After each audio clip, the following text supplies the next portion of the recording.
Nandito tayo ngayon, kasama natin si... Ayun, so ika-6th day natin. Ate Raylin, nandito tayo ngayon sa segment ng Fast Joke. Fast Joke, ano siya? Parang paunahan lang na makapagbigay ng joke. Kahit na lumang-luma yung joke, basta dapat lang makapagbigay within 5 seconds. Pag within 5 seconds, hindi nakapagbigay ng joke, ibig sabihin talo siya. So hindi quality ang kailangan lang quality. Yan. So, ang good news dito, pag natalo mo ako, meron kang prize na 500 pesos! Ayan, so ready ka na ba? Ready na.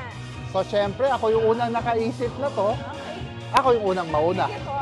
Okay. Ano ang tawag sa isda na nangangarate? Eh di tilapia. Wow! Ikaw naman. Ako naman, ano ang isda ang bumabaril? Eddie, bang! Yes, okay. Ano naman ang isda na matanda? Eddie, old goldfish.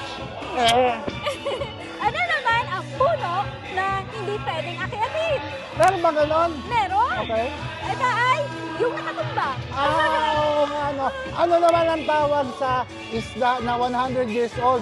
Eddie, century tuna. Ano naman ang isda ang nangangalbo? Nakakalbo na Ah, isda. paano? Meron. Okay. Talagang ano yun ha, talagang